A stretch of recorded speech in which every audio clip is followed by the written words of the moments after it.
Eh bien bonjour et bienvenue dans ce nouveau podcast dans lequel on va aborder le sujet de comment se lancer en tant que coach. Alors cette idée de podcast, elle m'est venue suite à une discussion que j'ai eue avec une cliente iSwitch. Donc iSwitch, c'est simplement comment nager en apnée sous la glace et sans combinaison. Et on est monté à 2000 mètres d'altitude pour faire ce projet-là, pour faire ce challenge-là. Et sur la descente, donc sur la rando de descente, on a eu l'occasion de discuter et cette cliente voulait tout simplement se lancer en tant que coach. Elle voulait avoir un petit peu mon retour. Donc on a discuté ensemble pendant environ facilement 1 heure à 2 heures et je me suis dit tout ce que je lui ai partagé, toute la réflexion, ça pourrait être également intéressant de te la partager. Donc, juste avant d'aller plus loin, sache que tu as la possibilité de télécharger une mind map pour lancer une activité de coach.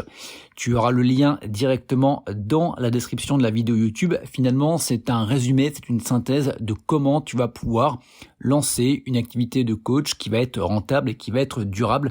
Le lien est juste en dessous dans la description. Donc cette cliente voulait se lancer en tant que coach, elle était en formation et elle se posait pas mal de questions. Donc tu vas voir toute la réflexion que j'ai pu avoir avec elle qui est assez intéressante. Et comme je te le dis, c'est la raison pour laquelle je souhaite te le partager. Donc écoute bien ce podcast jusqu'à la fin parce que si aujourd'hui tu souhaites te lancer en tant que coach ou si tu es en train de te lancer en tant que coach, les réflexions que je vais te partager vont te permettre peut-être d'avoir une vision que tu n'as pas encore. Donc cette cliente, elle était en formation. Alors une formation pour devenir coach, comment est-ce qu'on peut appeler ça ? En maîtrise de ses hormones pour les femmes, tout ce qui est en rapport avec les menstruations. Et elle me demandait, ok, toi qui es coach, toi qui travailles dans le milieu du coaching, finalement, qu'est-ce que j'aurais besoin de plus pour pouvoir finalement être une bonne coach, quel outil supplémentaire ? Donc là, c'est intéressant, la première réflexion. Donc la première réflexion que je lui ai dit, c'est dans un premier temps, tu n'as pas besoin d'avoir 10 000 outils. Première des choses, ce que tu vas faire, c'est que cet outil-là, tu vas apprendre à le maîtriser sur le bout des doigts. C'est-à-dire d'être une experte dans ce domaine-là. Parce que tu n'as pas besoin d'avoir 10 000 outils. À partir du moment où tu as un outil et que tu le maîtrises bien, tu vas voir que finalement, il y a des choses que tu vas pouvoir faire hyper intéressantes. Néanmoins, comme je lui ai dit, là, tu es quand même sur quelque chose de spécifique. Ce qui pourrait être intéressant, pour ajouter une corde à ton arc, c'est d'avoir des notions de préparation mentale, de mindset. Parce qu'à partir du moment où tu vas pouvoir avoir cette notion de préparation mentale, de mindset, et que après tu vas avoir de la spécificité avec ça, ça va être beaucoup plus intéressant. Et là, je lui donnais un exemple, elle était dans le milieu du sport. Donc imagine que tu veuilles accompagner, une nana qui, lorsqu'elle a ses menstruations, ça va être beaucoup plus compliqué pour elle de s'entraîner. Donc tu vas pouvoir l'aider à gérer ça, mais néanmoins, si tu n'as pas, la corde mindset préparation mentale, tu ne pourras pas jouer sur le stress du fait qu'elle va les avoir et le fait qu'elle sera peut-être moins performante et peut-être la frustration ou la culpabilité de moins s'entraîner. Donc à partir du moment où tu vas travailler sur le côté mindset, sur aller OK avec le fait d'avoir ces menstruations et le fait de ne pas être au top, finalement ça va être beaucoup plus intéressant pour son bien-être et pour sa performance.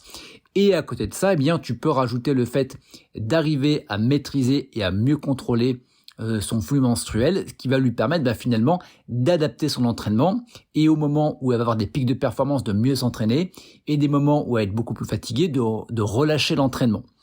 Donc ça, c'était la première des choses et ça, c'est quelque chose que tu peux mettre sur un papier et un crayon. Tu n'as pas besoin d'avoir 10 000 outils, de tout maîtriser. Donc ce que je te conseille, c'est d'avoir une corde préparation mentale, travail sur le mindset et également une corde sur du spécifique. À partir du moment où tu as fait ça, donc tu vas le masteriser. Donc la théorie, c'est très bien, mais je lui ai dit à partir du moment où tu as eu ces 2 outils et que tu commences à bien les maîtriser, le but va être d'avoir un maximum d'expérimentation. Parce que la théorie, c'est très bien, mais quand tu vas être sur le terrain, tu vas t'apercevoir qu'il va y avoir des choses complètement, parfois opposées, contradictoires avec ce qu'on t'a appris. Et tu vas devoir t'adapter à plusieurs choses. Tu vas devoir t'adapter aux individus. Tu vas devoir t'adapter aux différents profils psychologiques. Tu vas devoir t'adapter également aux entraînements de la personne. Tu vas devoir t'adapter à son travail, à sa vie de famille, à beaucoup de choses. Et entre ce qu'on te dit et ce qui est parfois réalisable, eh bien, il peut y avoir un gouffre. Donc, fais-toi les dents, fais des essais-erreurs pour pouvoir masteriser un maximum tes outils, mais cette fois-ci en pratique. Donc ça, c'est le premier conseil. Si tu veux te lancer en tant que coach, c'est d'avoir une casquette préparation mentale, mindset, une casquette par rapport à ton outil que tu vas utiliser spécifique et également de pratiquer. Donc tu peux pratiquer, il y a plusieurs manières de pratiquer. Tu peux pratiquer sur l'entourage. Tu peux pratiquer, par exemple, je disais, au lieu de devoir démarcher plusieurs personnes, pourquoi est-ce que tu n'irais pas dans des clubs sportifs et tu proposes un atelier et là tu peux récupérer peut-être un client, 2 clients, etc., etc. Donc ça, c'était la première des choses. Ensuite, il y avait la deuxième des choses qui était le côté entrepreneuriat. Pourquoi est-ce que je te dis ça? Parce qu'elle voulait se présenter en tant que coach pour maîtriser ses hormones et maîtriser son cycle menstruel. Je dis ok, néanmoins, ça va pas le faire, ou du moins ça va pas le faire trop bien. Pourquoi? Là, la réflexion qu'on a eue, la réflexion que je lui ai proposée, c'est une réflexion que tu peux également avoir pour ton activité. C'est finalement qui est-ce que je vise.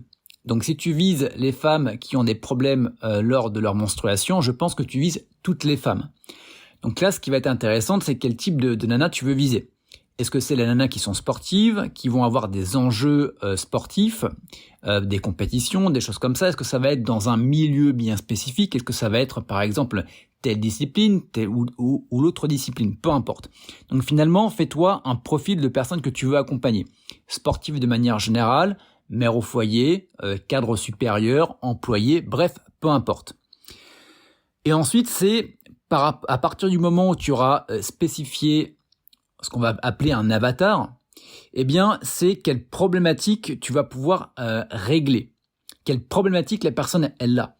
Donc, si on part sur le côté sportive, eh bien, la problématique ne va pas être la même qu'une personne qui va être cadre supérieur ou une personne qui va être mère au foyer, peu importe. Donc là, va aller chercher la problématique dans le contextuel. Donc pour le coup, une personne qui va avoir ses menstruations, qui va avoir une problématique peut-être d'entraînement.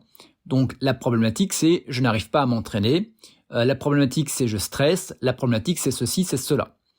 Donc de bien répertorier les problématiques qui sont propres à ton avatar. Ensuite, ce que tu vas faire, c'est que tu vas pas lui vendre un programme pour améliorer, on va dire, ses hormones, c'est ton taux hormonal. Le but, c'est de toujours faire la différence entre la caractéristique et le bénéfice. Donc, caractéristique, c'est mieux gérer ses hormones. Ok. Mais finalement, c'est quoi le bénéfice de ça? Eh bien, ça va te permettre de te connaître, par exemple, et ça va te permettre d'optimiser ton entraînement en fonction de ton flux menstruel. Alors, je sais même pas de ton cycle, parce que le flux, je crois que c'est encore autre chose, mais de ton cycle menstruel, ce qui fait que tu vas pouvoir toujours mieux performer, et ce qui va te permettre d'avoir une progression de performance dans ton activité sportive et de mieux gérer les compétitions si on sait jamais, tu tombes dans une compétition au moment où tu as ton cycle menstruel. Bref, tu m'as compris. Donc tu vois, ça c'est toujours hyper intéressant. La question, c'est pas simplement se lancer en tant que coach. La question, elle est beaucoup plus vaste. Il y a beaucoup plus de réflexion à avoir. Mais à partir du moment où tu as cette réflexion-là, tu vois que déjà, j'imagine que ça t'a donné des idées par rapport à toi qui veux te lancer en tant que coach. Donc, si on récapitule finalement ce podcast, donc la première des choses, c'est de quel outil tu as besoin, et tu n'as pas besoin d'avoir énormément d'outils pour pouvoir commencer, et tu verras que entre les outils dont tu penses que tu as besoin pour pouvoir faire performer ou pour pouvoir accompagner ton client ou ta cliente, eh bien quand tu seras dans la pratique, tu t'apercevras que tu n'auras pas besoin de tant de choses que ça. Et que parfois, et ça c'est un truc que je retrouve dans pratiquement toutes les personnes que j'accompagne, entre tout ce qu'on a voulu donner à la personne, simplement parfois par peur de ne pas être légitime. Donc on va faire un petit peu du gavage d'oie. On va donner énormément de choses. Et parfois le trop, va être défavorable pour nous. Je te donne un exemple. Une personne qui accompagne des jeunes actifs qui sont surmenés par le travail. Et là, cette personne-là, elle voulait leur donner un genre de routine à faire tous les matins, d'à peu près une demi-heure, 1 heure. Alors que la personne n'arrive tout simplement pas, à la fin de la journée, à allumer la télé tellement elle est fatiguée. Donc j'ai dit, si tu lui donnes beaucoup de choses, ça va être compliqué pour elle qui déjà de base n'arrive pas à trouver du temps. Donc toi, la première chose que tu vas devoir travailler avec cette personne-là, eh bien, ça va être d'arriver à faire en sorte qu'elle se libère du temps physique, mais également mental. Et à partir de là, tu pourras éventuellement rajouter quelque chose. Donc voilà, tu n'as pas besoin d'avoir 10 000 trucs. Le but, c'est d'avoir le bon outil et de le donner au bon moment pour permettre à la personne de faire le pas ou le millimètre supplémentaire. Ensuite, quand tu auras finalement tes compétences, tes outils, eh bien après, c'est de bien définir qui tu vas accompagner, quelles sont les problématiques réelles de cette personne-là, et finalement, quels bénéfices tu vas pouvoir lui apporter par rapport à l'offre que tu vas lui proposer. Donc tu vois que finalement, se lancer en tant que coach, la question elle est beaucoup plus vaste, ça demande une réflexion. Toute cette réflexion, tu peux la retrouver justement dans la mind map spéciale coaching que tu peux retrouver dans la description de la vidéo YouTube. Donc voilà pour ça. C'était un petit peu le résumé de la discussion que j'ai eue avec cette personne-là. Donc je te le résume en 10 minutes, pratiquement 2 heures de discussion. Donc c'était hyper intéressant. Je voulais te le partager, donc n'hésite pas à me dire ce que tu en penses en commentaire. Si tu as des questions spécifiques, si toi tu veux te lancer en tant que coach. Alors coach préparation mentale, préparation physique, coach, peu importe. Je t'attends dans les commentaires et puis avec plaisir pour échanger.